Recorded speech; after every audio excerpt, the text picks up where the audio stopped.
Back here on HQ Spotlight. All right, so we're counting down the days until college football is here. And today we are taking a closer look at South Carolina, coming off of a 9-win season, most wins since 2017 when they also had a 9-win season, and their quarterback making some headlines recently because apparently LaNorris Sellers turned down an $8 million offer to leave South Carolina for an NIL deal and go somewhere else. So Sellers' father, Norris, told The Athletic that his son was offered a 2-year, $8 million NIL offer from another school, in which he declined. So LaNorris echoing the sentiment from his father, saying, quote, "I've been playing football all my life for free. I've built relationships here. My family's here. My brother's here. There's no reason for me to go someplace else and start over," which is kind of rare to see that sort of thought process in this day and age in college football, right? So let's do a South Carolina outlook. Let's welcome in our college football analyst, Brad Crawford, and then also Chip Patterson.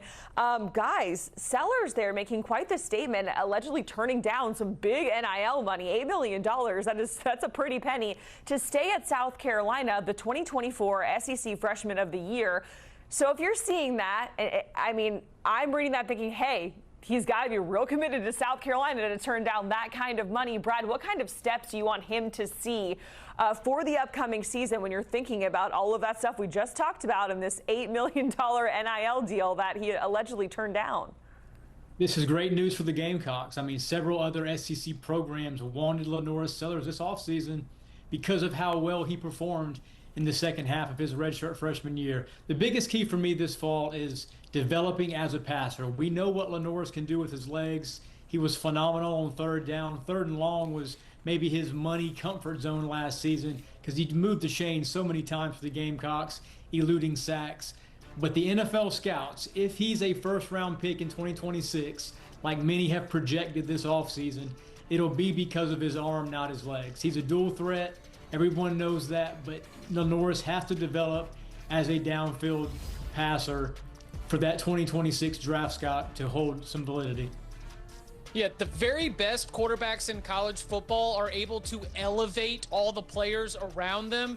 And what I thought we saw last year was oftentimes LaNorris Sellers had to put the offense on his back because South Carolina was let down a little bit by the play at the wide receiver position. And I think that still going into this season, there is something looking, at least on paper, to be desired at the skill positions within this offense. But the responsibility for LaNorris Sellers as he continues to grow is to now take on more of that ownership. It is no longer an excuse. It is to be able to say, I can get everyone to be playing at their best. I can make them better. And so for LaNorris Sellers, all of the tools are there. All of the skill is there. So now in terms of performance, can he elevate the rest of that offense and be able to, as Brad said, really put a spark into the passing game instead of just relying on his legs? Yeah, and last season, LaNorris there, was the third freshman in FBS history to have 2,500 or more passing yards, 500 or more rushing yards, in good company there with Johnny Manziel and Jalen Hurts. So to your gentleman's point, the talent is there. We know that.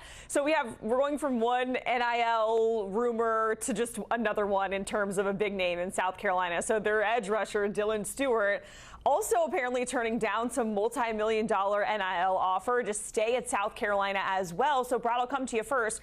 What does it say about Shane Beamer and just the culture that their main guys want to stay there in this day and age in college football when we're hearing like 8, 9, 10, potentially $1 million being thrown away to lure them away from this program, but they want to stay there in South Carolina? Yeah, if you go back about 18 months ago during the final days and months of his recruitment, Stewart chose South Carolina over Ohio State. So South Carolina, the blue blood top 10 programs for a premier 5-star pass rusher. Obviously his freshman year in Columbia was way above expectations, one of the best players in the SEC, and now one of the most feared edge rushers in college football. I think to your point, it says a lot about where South Carolina is in NIL because, frankly, he is getting paid and he's getting paid handsomely, maybe not at what some of the other top 10 programs in NIL would have paid Stewart. But for him to stick around just like LaNorris Sellers did, it speaks volumes to the relationship he has with this staff, how he fits in with this team and university. And for not being an in-state kid like LaNorris Sellers is, for Stewart to stay at an SEC program at South Carolina that has not made the playoff yet, speaks to who he is as a character and really highly driven kid.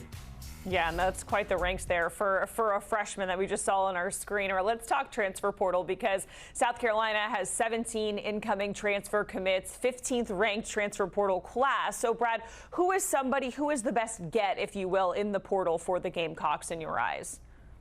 Yeah, I think the best get, immediate impact guy is Brandon Cece from NC State. Excuse me. He's a North Carolina kid, but obviously he knew of South Carolina growing up. They pursued him in recruiting. I've spoken to several people on that staff there in Columbia with the Gamecocks, and Cece is a guy who has just jumped off the page this spring. He's versatile in the secondary. Gamecocks can use him at nickelback. He might play a little safety. He could start at one of the corner spots. He's really a 4 or 5 tool guy at the back end of that defense. And if you look at some of the guys that South Carolina had drafted, like Nick Imanwori, who's a freshman All-American 2 years ago, South Carolina needs all the bodies they had to sign in the secondary. So Brandon Cece is a guy for me with this portal cycle who's going to make a huge impact in Columbia. Yeah, I like that he's not afraid to get his nose dirty. Not afraid to stick his head in there, be a part of the run defense as well. As Brad mentioned, the versatility is what stands out to me. He is not simply your cover corner. He is not simply in there for pass defense. He can do a lot of things. He got on the field even as a true freshman at NC State just because he was too good and just showing up in practice. They worked him into some of their dime and nickel packages as well. So I just think that when you've got a player like that who he's not going to overwhelm you with his size and length, about 6 feet, 190 pounds, but he is a capital F, capital P football player who's willing to get in there and do the dirty work. And I think that those qualities are so important to have on the back half of your defense. And so a big pickup for a player who can do a lot of things and fill a lot of roles on this South Carolina defense. So we've talked about the portal gem, if you will. Their QB coming back. They have their star edge rusher coming back. But, Brad, what position group do you have question marks about or are you most concerned about going into the 2025 season? Yeah, for me it's 2, defensive line, but most notably it's wide receiver. Do the Gamecocks have a formidable wide receiver one in the SEC? Nick Harbor, we thought, might be that guy, former 5-star, played a lot of defense in high school. Now they're trying to, as a junior, he has quit the track team and he has focused fully on football to be that premier athlete. You got Mazio Bennett probably in the slot, and there's some other guys. Malik Clark's a 4-star freshman, one of 5 4-stars the Gamecocks signed at the wide receiver spot this cycle. So for me, that shows that Shane Beamer is confident in this group despite not having a 1,000-yard receiver in that room. And there's a reason the Gamecocks did not go to the portal for a pass catcher. They signed some really, really good freshmen. So this team, as mentioned, coming off of a 9-4 season, finished 15th in those final CFP rankings. Their highest ranking, by the way, in program history.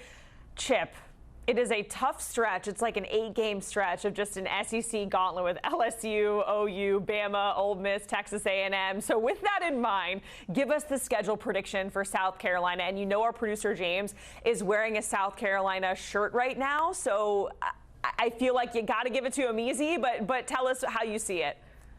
Yeah, I see them taking a step back. I think that there were a lot of losses from last year's team, and it's not always even the NFL draft picks as the stats go, but the number of players that were invited to the combine, the number of undrafted free agents. There was just a huge amount of really talented players gone off last year's 9-3 team, but I don't think we're talking about the bottom falling out here. You see, I've got an early season loss to Missouri. Eli Drinkwitz is 4-1 against South Carolina. South Carolina actually just snapped a 5-game losing streak to the Tigers.